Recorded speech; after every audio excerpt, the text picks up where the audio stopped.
Well, hi everyone, and welcome. This is the official 100th episode that's going to be released on the Wednesday.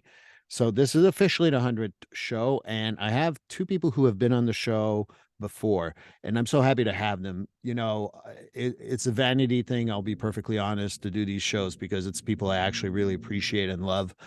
And I also do it so that they can compliment me. So, let's be honest with everything.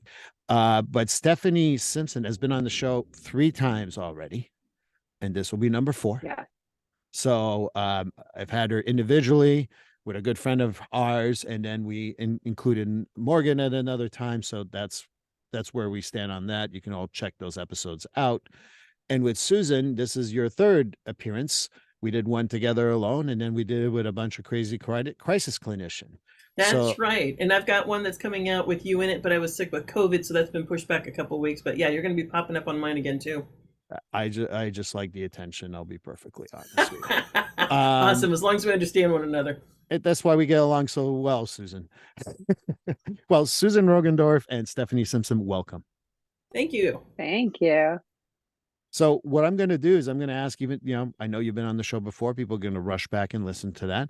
But I also know that some people may not know you because I do have new listeners that come in regularly. So how about you introduce yourself? We'll start off with Stephanie. Sure. So I'm Stephanie Simpson. I'm based in Manhattan, so New York City, and I am a professional certified coach. So I coach people in a variety of different spaces. I really look at coaching as a holistic practice and really helping people find alignment, mind, body, spirit. And spirit is defined by my coachee and my clients. And I work in a lot of industries right now, working a lot in tech, education, arts and entertainment. Trying to think of other things, a lot of leadership development, executive development, and groups. So I do both one-on-one, but also team and group coaching, which has been a lot of fun. And previous to being into my full-time practice of coaching, I was a full-time dancer, performer, choreographer, director, and arts educator. So you mentioned our mutual friend. That's how I know our mutual friend is we were both dancers in college together. And so I bring a lot of that arts background, arts education, philosophy, as well as just creativity into all the work that I do. I'll tell Courtney Romanowski that she owes us a few dollars for promoting her so well. That's right. That's right. Welcome to the show, Susan. I am so happy that you survived COVID, and that's a true statement. I hope your smell comes back by the time this is out. But Susan, how about you introduce yourself? Hi, I'm back again to give Steve a hard time as usual.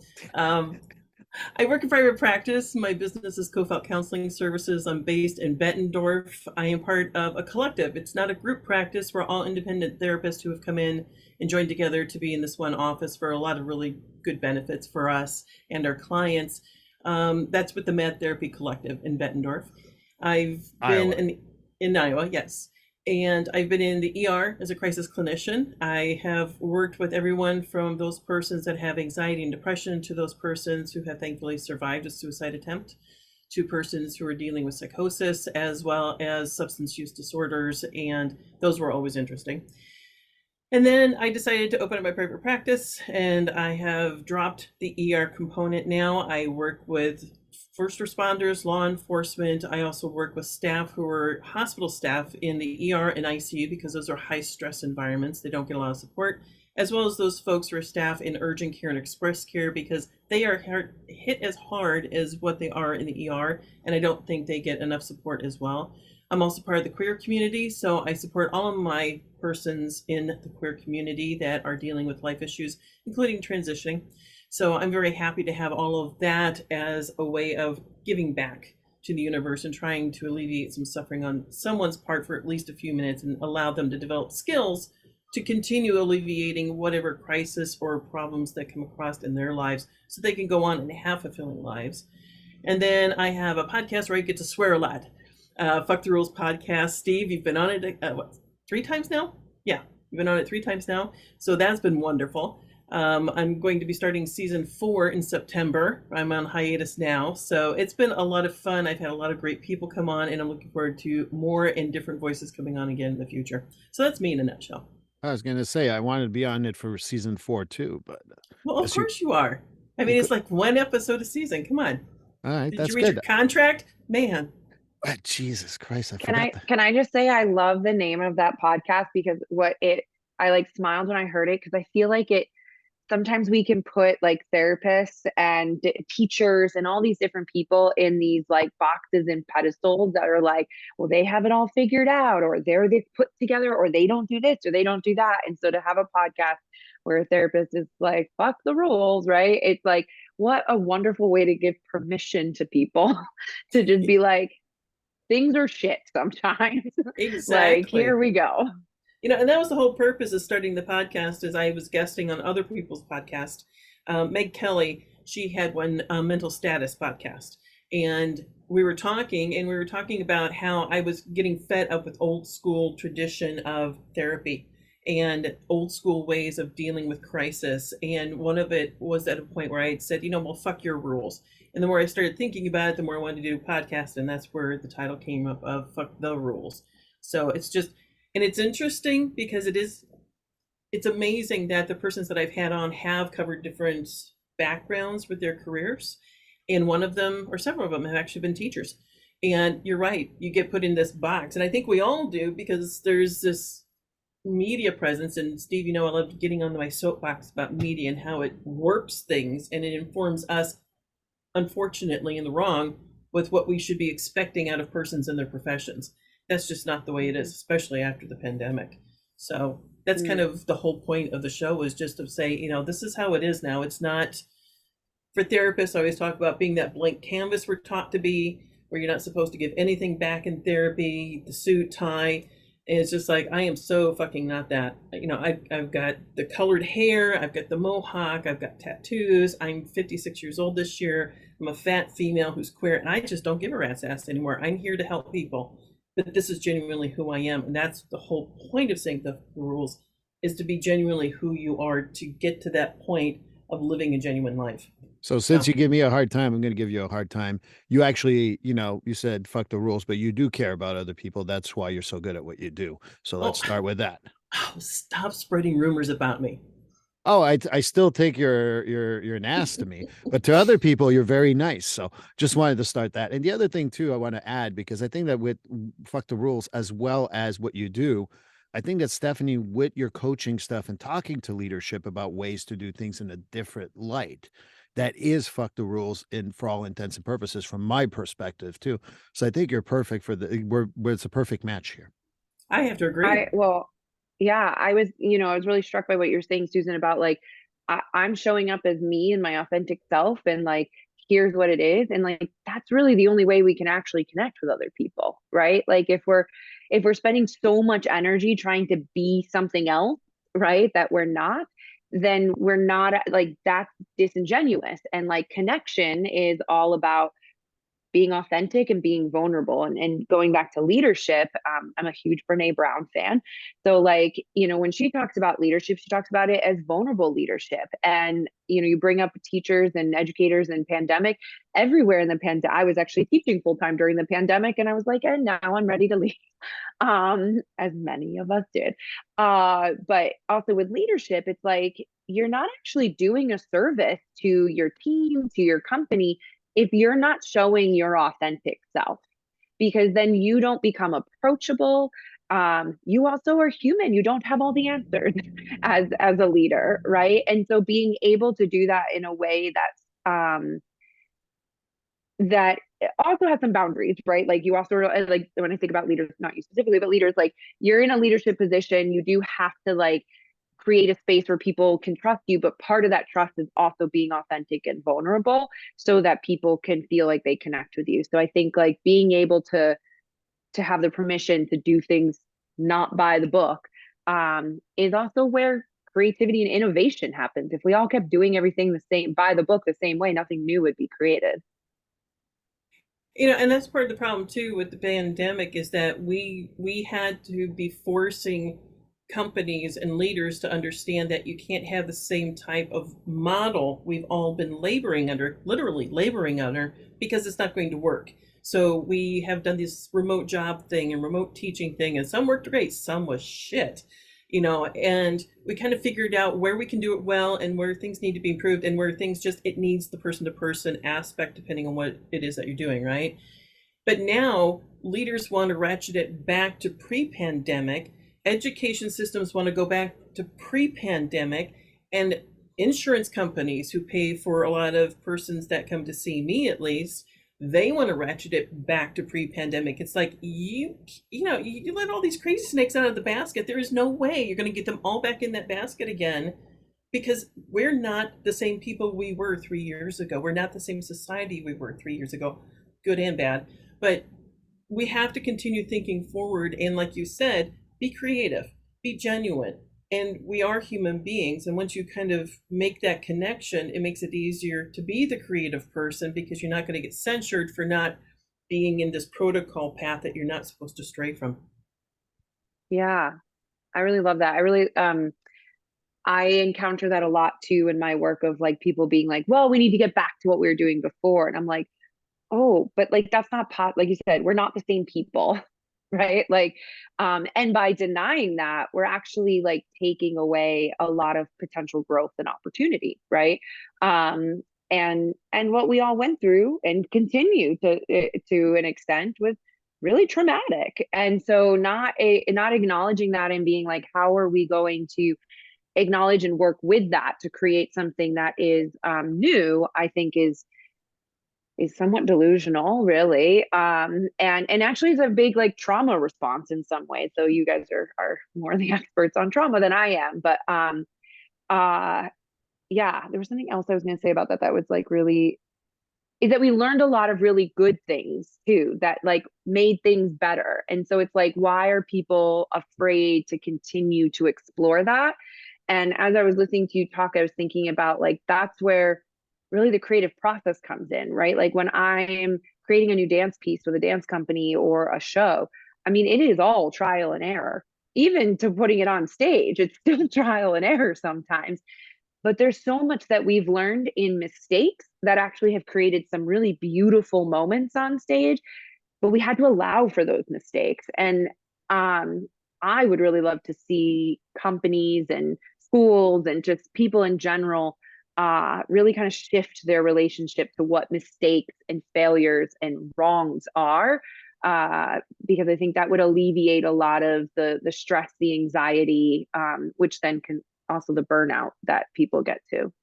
Well, I And would like that you, oh, go ahead, Steve. no, the only thing I wanted to mention, you can go back, Susan. What I was going to say is that we have as human nature, and I'm not defending it, I'm just noting it. We evolve and then we de-evolve for a short while. If you look at history and Copernicus, who like this crazy guy who said the earth is not flat. Well, we locked him up, even though he proved it. And then until later on, they're like, yeah, maybe it's round. And for those who are flat earthers listening to this, I'm sorry I broke something here. Number two, I think about the French Revolution and how that changed significantly. But what did they do in France after a year or two? They went back to a monarchy for a short amount of time, but they went back because they were so afraid of the change. I think what I would liken what's going on between what you guys said is that we had change, and now people are like, oh, I feel unsafe, I feel traumatized, I want to go back to what I knew. Well, in life, that's not how you evolve. And I think that what we need, I come back to when I was listening to everything you both said, all that could come to mind is evolution, evolution, evolution. And this is probably the step back so we can hopefully go forward after this.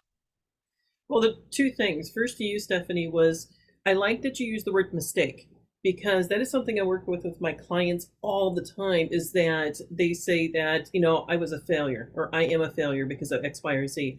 And it's like, we have put a different connotation to the word failure than what it really means, which is you just didn't connect with the end goal, which means you didn't meet it. That's okay, because if we go through life and we keep meeting our goals, we don't know that there might be another path that shows us a better way to do things. an improvement we would have never considered before because everything else is kind of going okay, so why change it, right? Unless you get the creative types that go, I wonder if I did this, what would happen? But that's a smaller component, which speaks to you, Steve, about people as humans. Our brains don't like change. We want things to be able to be labeled. We want to be able to identify, because once we do, we understand we're safe. If we know where we are, if we know the people around us, if we understand what the rules are in our community, someone comes in from other, we can detect whether they are immediately friend or foe.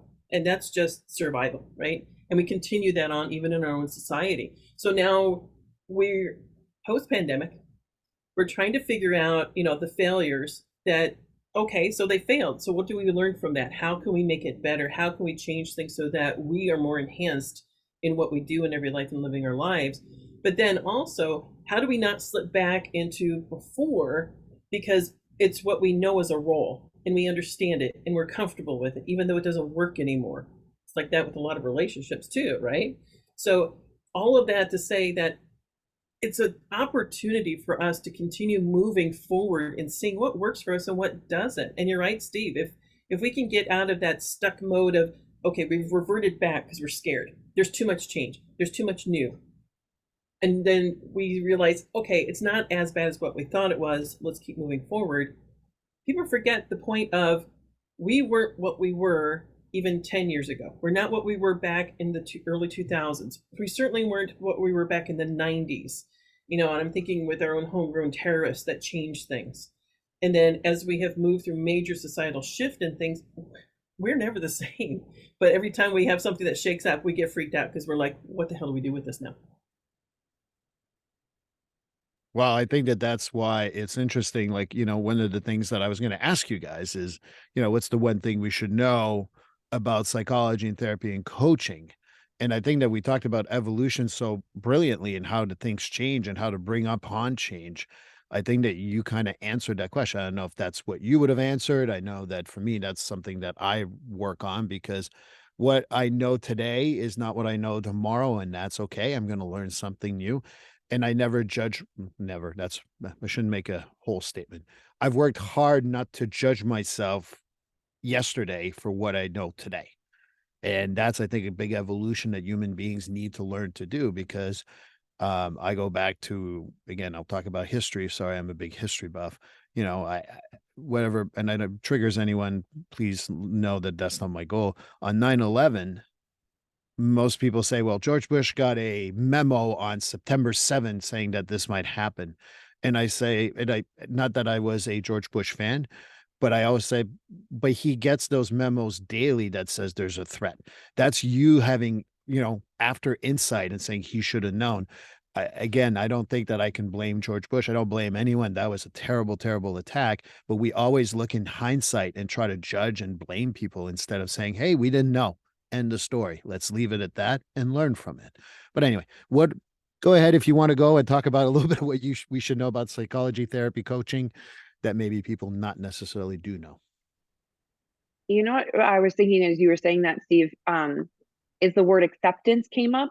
Maybe because I'm learning how to practice that more with my therapist, is like, how can I accept what is? Like, when we try to go back and go, oh, I should have done this, or, oh, I need to blame this person or blame that person, it's not actually helping us to move forward, where it's like, how can we have space to accept what is so that we can go forward, right? And I think what therapy does, at least from my perspective, working with my therapist, and coaching, what I do for others, is it provides that space and that container to do it without judgment, right? Like, I'll just speak from an I perspective. Like, I don't know that I could have all the conversation. I want to have all the conversations I'm having with my therapist and my coach with other people in my life, but I don't know that I could with everybody in my life, for fear of their response, their judgment, which I think at times I could remind myself, like, their response is more of a reflection of them than it is of what I said. But that takes a lot of work to constantly be doing that, right? So I always think, like, how amazing would it be if every single person got to work with either a therapist or coach, or radical both, and like how how much, like, I don't know, like healing would just happen because people would be able to say the things that they don't want to say, like that they don't even want to say it in their own head, right? They could say it to someone else and just relieve a lot of burden. And I do a lot of somatic stuff, so like everything lives in our body, right? We may be thinking it a lot, but it really lives in our body. And being able to get that out of the body, have someone hear it and witness it, who's not going to then turn around and go, well, you're a terrible person for saying that or thinking that, right?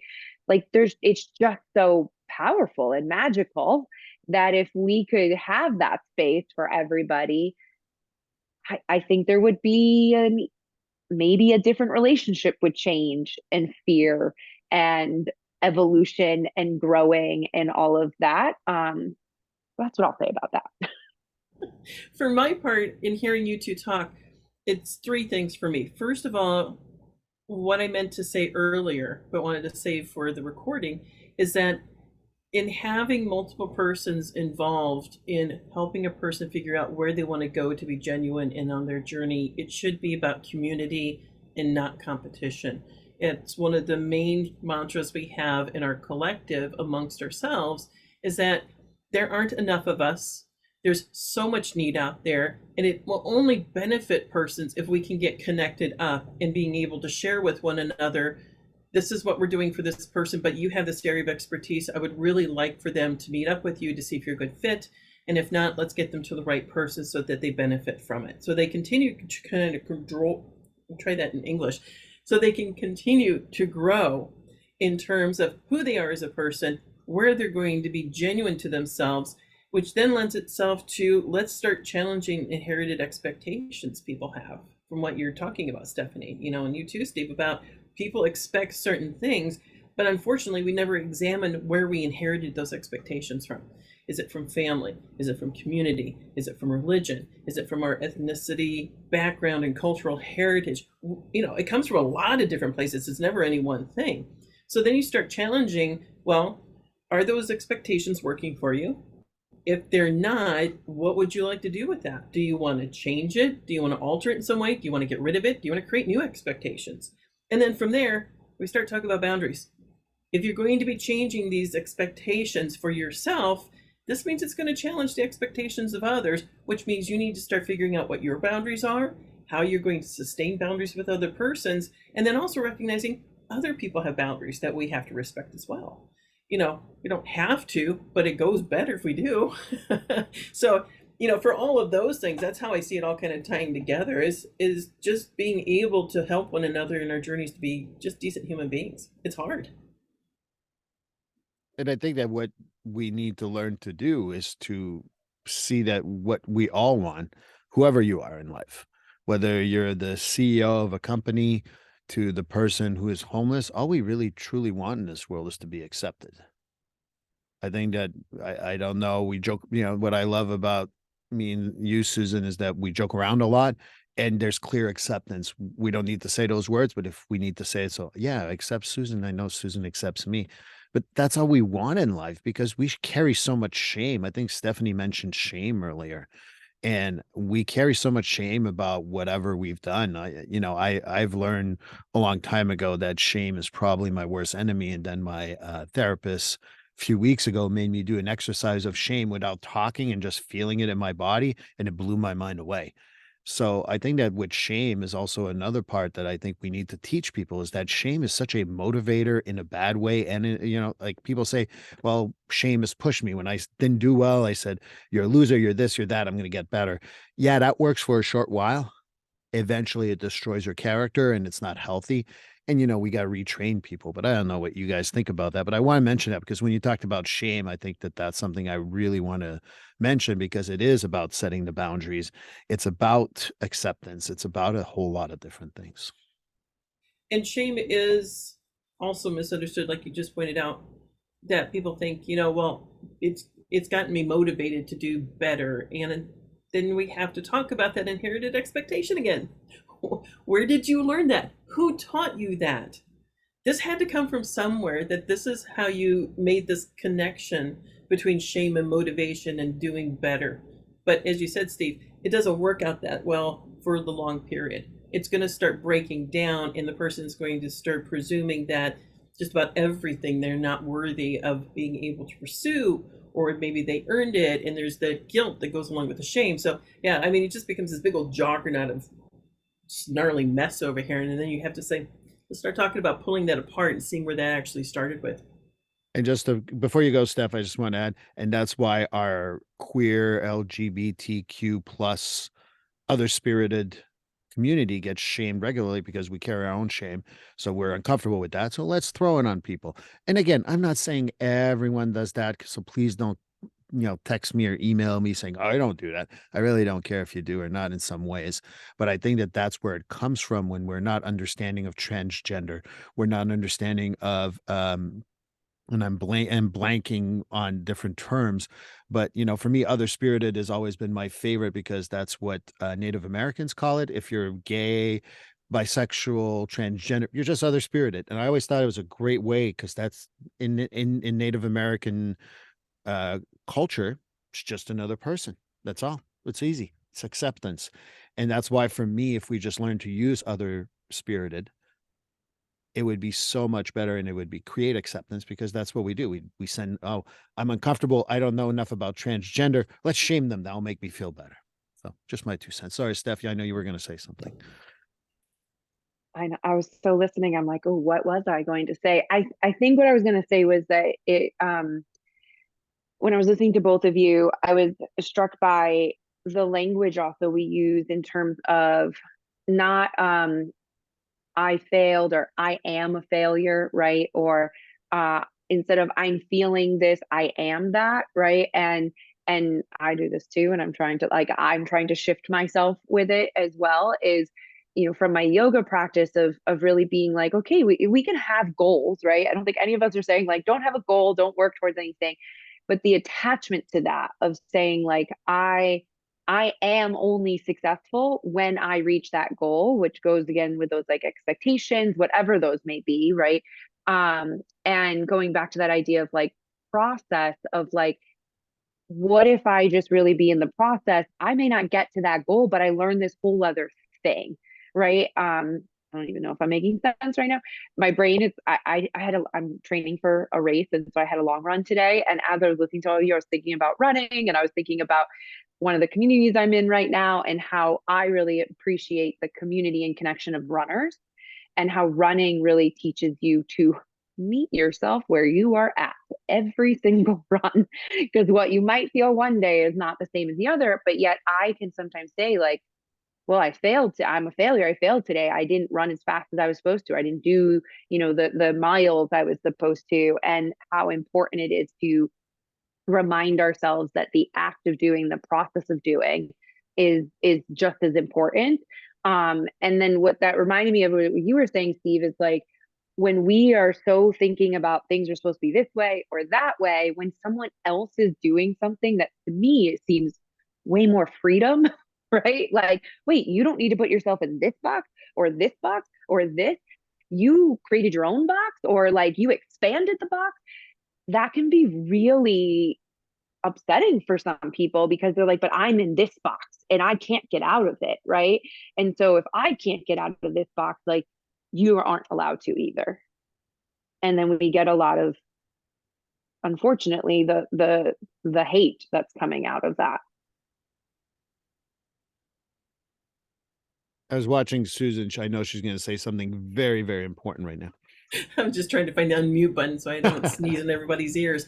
Um, you're right. It's about that I'm stuck in this box, Stephanie, and if I'm stuck here, you shouldn't be allowed to do either. But then again, it's a question of why do you think you're stuck in that box? What is it that you feel that is a threat to you stepping outside of that box? And a lot of persons, unfortunately, don't have access to persons like ourselves to be able to start asking that questions of themselves. Or I know that was one of the questions you had for us, Dave. What do you want people to think about with therapy or life coach? I want people to understand that it's not supposed to be a threat to who you are internally. Initially people come in and they're very wary about, well, I'm here because, so and so said I need to be here, partner, parent, whatever. And then it's like, why are you here? Well, because they told me you want to be here. Well, there's the door. You don't have to be here. Excuse me. You're not mandated here. You're not supposed to be here. You can leave at any point in time. You're like, really?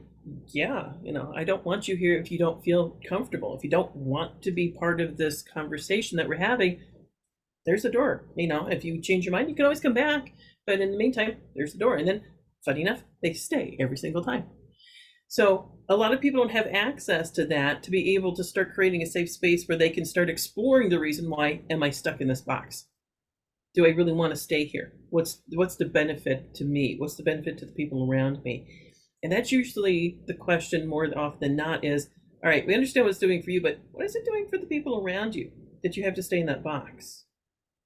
What is it that's a threat to them if you get out of that box? And how do you want to change that kind of engagement with one another? And I think that's what people need to understand about therapy is about, we're not going to change you. We're not going to, the old term is head shrink you and make you someone you're not.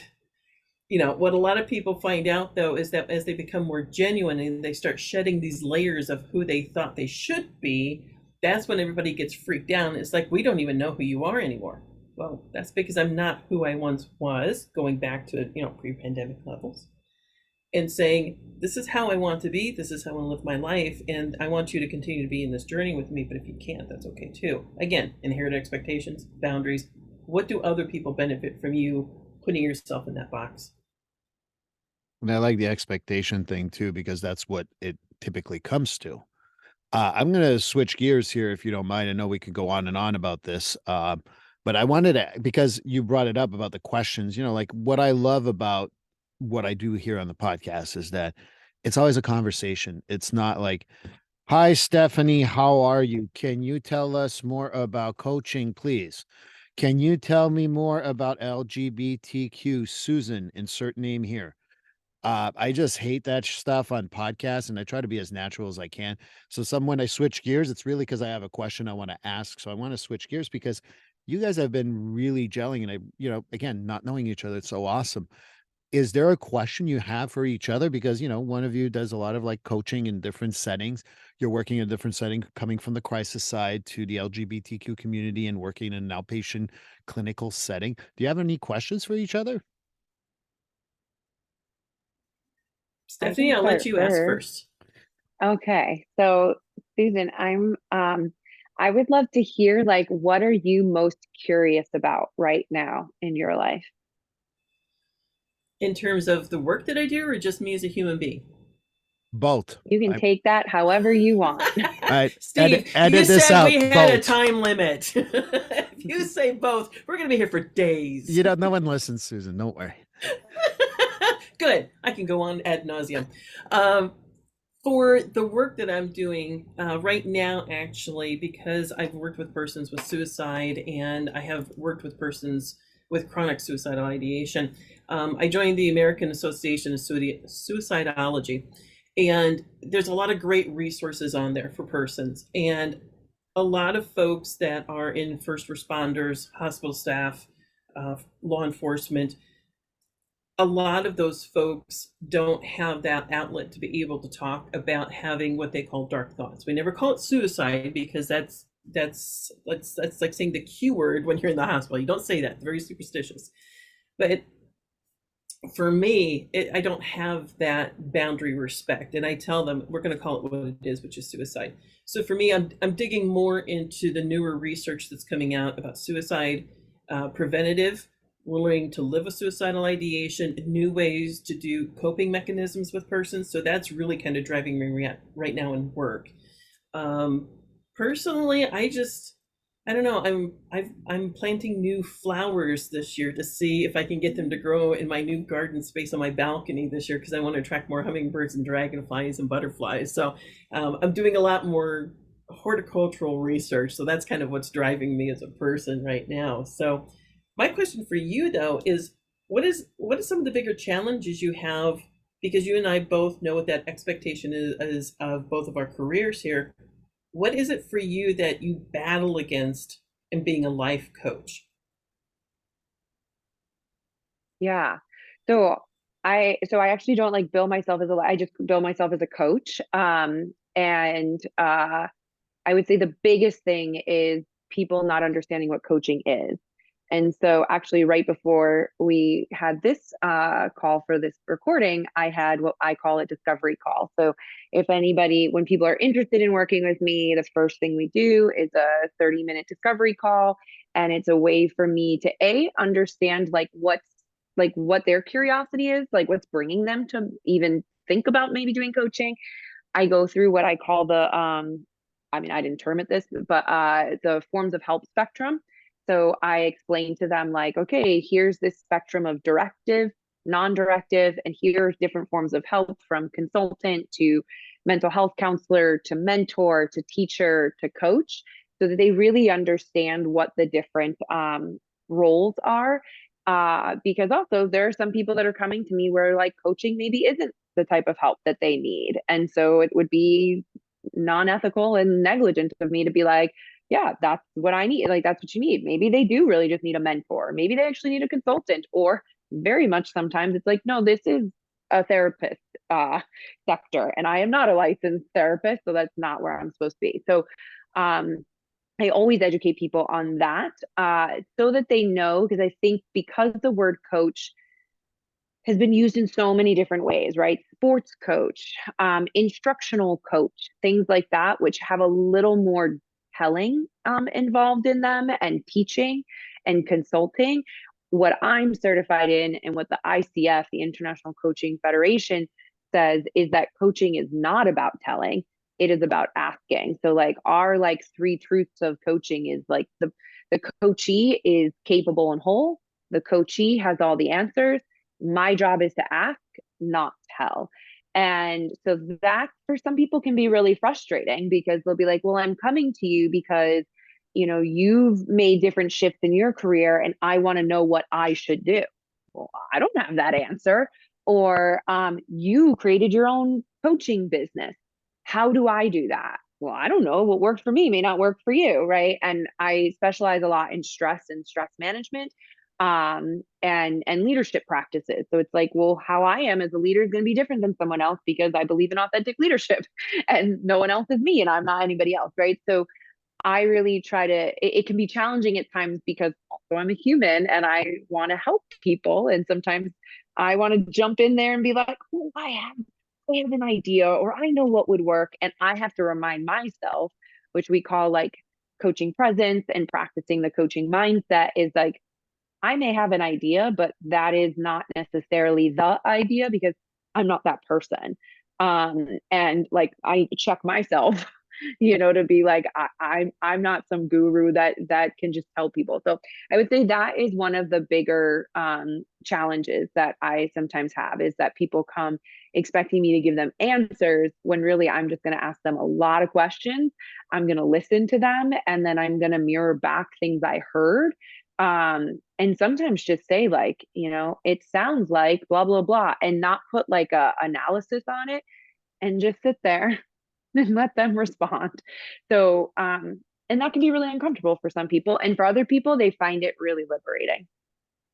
And I really want to add this. I know I've probably talked about it like 3 times in 2 weeks now, but this is one of my favorite things that happened. And I believe it was the Dalai Lama. Someone went to see the Dalai Lama and said, I want to be enlightened. How long does it take? Dalai Lama thought about it, said 10 years. The person says, well, I'm really in a rush. I want to do it quick. 5 years. So the person goes on their way, goes for 5 years, then comes back to see the Dalai Lama. My enlightened, it's been 5 years, 10 years. And that's what the teacher responds. And I think that what I get from that message is that what our journey is not determined by time or other people. It's determined by our own volition. And if you're in a rush to be mindful or to be coached properly or to go through whatever people need, I think that that's where we go severely wrong in life, because my journey is daily changing. When you talk about horticulture, you talk about, your curiosity about suicidality, coaching and the good or not, the ICF is a great organization. I'm going to link that in the notes, because I think it's so important for people to understand that coaching, even though it's not quite the Wild West that it was maybe 10 years ago, it's still fairly wild. There's only a few sheriffs in town, and I think we just got to get it better. And don't be in a rush to be a coach. Don't be in a rush to understand suicidality. Like, oh, I'll go to the track. No, suicidality is so complex. I don't want you to learn that fast.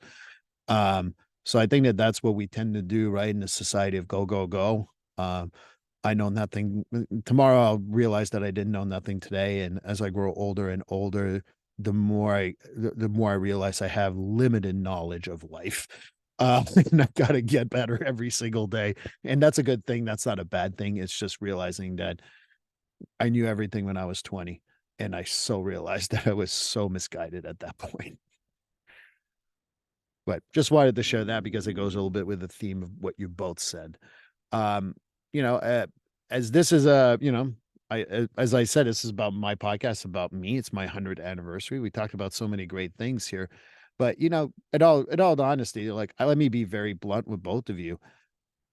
I truly love people who are open-minded, who are fun, who are not taking themselves too seriously, but knows when to be serious, and people who are just nice people.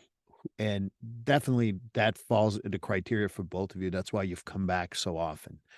I respect you tremendously. I respect everyone, obviously, but I truly respect people who are always willing to I love that Stephanie keeps on looking for more and more. And Susan, what you've done is that you go from one subject to another, and then you look into it, and then you keep on digging and find something else to dig about. And I think that for me, once we lose curiosity, we lose life.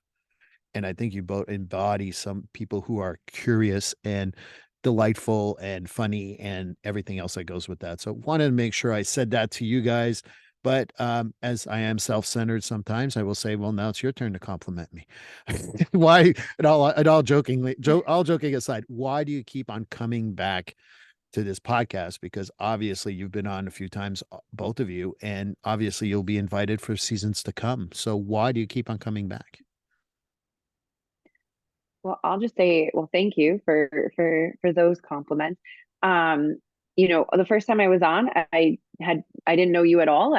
We were connected by a friend, and I was just so blown away with just the flow of what we could talk about and how we could go for hours if we allowed it to. And you said something about curiosity. You also have that, like this curiosity, and then this um I would say radical, like, transparency about things. And that allowed me to actually be even more vulnerable and transparent about myself.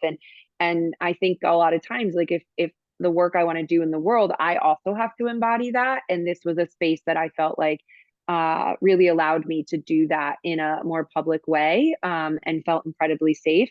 And I just also and the times I kept coming back was because you're like, hey, I really think it'd be cool to bring this person and this person. And I love meeting other people. And so you always do a really great job at connecting other people and having these great conversations. And I always leave learning at least one thing new. And I love that. So that's what I would say. Thank you. Thank you. Well, Stephanie said a lot of what I was going to say, which is, first of all, it's your genuineness, Steve. I found you through Instagram and I started listening to your podcast, and then I invited you into my podcast. And we connected so well, and I joke around about you being a brother from another mother, but I really do feel that we've got a really good connection in terms of a lot of shared background experiences and the things that we've done, especially with law enforcement and first responders. But it's the fact that you keep bringing on, like Stephanie said, persons who may not necessarily connect with one another in the world, even though we're open to doing collaborative work. We just might not be able ever to cross paths. So that is always something I'm looking forward to doing when I come back on your show. But it's, again, like what Stephanie said, you learn shit. I love that. I love not knowing what a coach does now. I have the old school version of what a coach is, which was somebody telling you what to do, or what a lot of people still do, which they shouldn't be doing, in my opinion. But finding out more information about what you do, Stephanie, for your career, it's because you, Steve, decided to put us together. I would have never thought to have asked Stephanie, because number one, I don't know you and I don't know your work. And also I didn't know the new criteria that a lot of people are trying to attain to be a coach now in terms of different areas of where they want to coach. I also think it's because you are willing to be vulnerable. I mean, not just in your own show, but also when you go and you present information when you come on to other people's show. You're also willing to be vulnerable in your different social media accounts about what happens in your life and how you take responsibility or accountability, or you just want to own it right there. And I really appreciate that about you as well. And it's basically, it's one of the few shows I still get to swear like the demon that I am. Well, I love this swearing because, as I've said to on a couple of other podcasts, truly what I've always wanted, like whether you like him today or not, or even in the past, I take on Howard Stern's persona very well in the sense that he was always curious and would take people and then they forgot about the mic that was in front of them. And for me, I think that a good mark of a good podcast, is not only putting people that may not have talked to each other, but they forget they're being recorded. And I think that's key to any good conversation. Um, Someone mentioned our conversation, Susan, with Bill and Kara. Sorry, Steph, it's just that's the one they mentioned. And they were saying, like, I was feeling like I was listening to like four seasoned crisis clinician just shooting the shit and just being themselves. And they truly believe in what they do and what they like. And I'm like, that's kind of what I want to do. I want people to get in because therapists, coaches, people I invite on this podcast, and not everyone is in those realms. We're humans. We're not. I certainly, you talk about my authenticity. That always touches me because that is something I work very hard to be, just me. And that's what I want people to know. Like, no one has their shit together. I mean, I don't know anyone who has their shit together. I do pretty good most of the time, but I don't have all my shit together. I was like, you talked about what you just did before you were doing that exploratory interview with someone. Right before this, I got a message from someone who told me, like, wait a minute, Steve, did you do so and so? And I'm not gonna go into details because I just don't want to put people on that are not on the podcast. And I'm in my head and I'm like, fuck you. And because I didn't like, I'm like, get the context and you're right, but don't say that stuff to me because you're like, yeah, you took it out completely out of context and I sound like a huge dope. No, put it back in context. And I put it back and I said, oh, and here is what I'm going to do in the future. And I know I came off as strong and angry, and I'm okay with that, but I couldn't fake mean. I wasn't going to try to fake mean. I don't want to compromise that ever again in my life. And I think that's what your guests get too. At least I do, in the terms of being able to be open and genuine and the vulnerability. I do not have my shit together a lot of the times because life keeps happening. It's what I tell my clients all the time. You could come out with this plan and then it doesn't go to plan, and you're like, well, shit, now what? And they're like, yeah, but you're a therapist. Guess what? I still say that. I'm not a demigod. I cannot force events to the way I see it best working out. And that's just acknowledging you're a human being and taking advantage of your insight and knowledge. This is where we're going to disagree. You have your own Funko Pop, from what I understand. So you are a Yes, I demigod. do. It's not a demigod if you can buy somebody's artwork. Stop it. Hey, I had to put it out there. But I think that's just part of it, is the fact that everybody's allowed to be who they are on your show, and that makes a huge difference as well. And if we're comfortable, then we can forget that we're being recorded, and God only knows where I'll end up. But here I am right now, and this is what I'm doing, and no, I don't have my shit together all the time, and that's okay. Well, I think this is a good I place. also just Go ahead. I was just gonna say I love following you on social media. You make me laugh at least once a day with the things that you post on social media. Well, I really had to laugh because I sometimes laugh at the stuff I read, and that's why I share it, because the one that recently came out that said, um, what happened when you tried to predict the behavior of other people? What do we say? Called it. No, that's not. So Yeah. I just love to make people laugh because life is serious enough. We can talk about a lot of serious stuff in our jobs, from coaching to business to mental health. So, we got to laugh. I mean, that's life. Yep. So Yep. I can't tell you how happy I am that you came on, especially for the 100th anniversary, the 100 episode anniversary. I really appreciate that. You will come back. I will find some perfect guests. I actually have someone in mind for both of you. Just gotta set it up and think I don't about know. That how sounds more like a threat than an invitation, Steve. I'm so glad you're staying consistent. I'm good. I'm good at threatening people, but don't tell people that's why you came back. Um, but I really truly appreciate it. And the one thing I will say, because I am a Brene Brown fan, I do have a few clips that I love about her.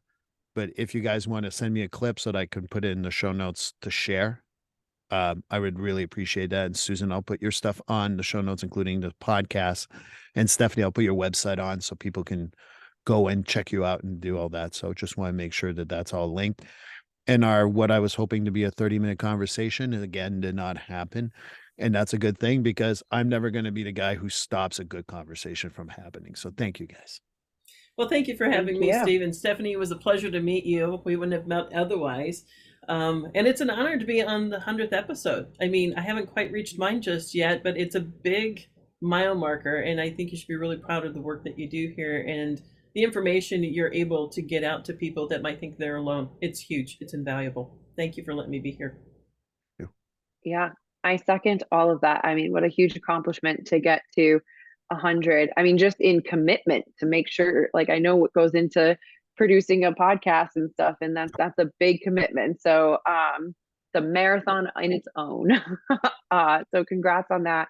Thank you for inviting me. And yeah, Susan, it was great. I was thinking as he was like, I have another person for both of you. It's like it's almost like a matchmaking podcast service that you have created. But that like in my head, I was like, you're a really good connector, right? Because like after this, I hope Susan and I start like following each other and connecting.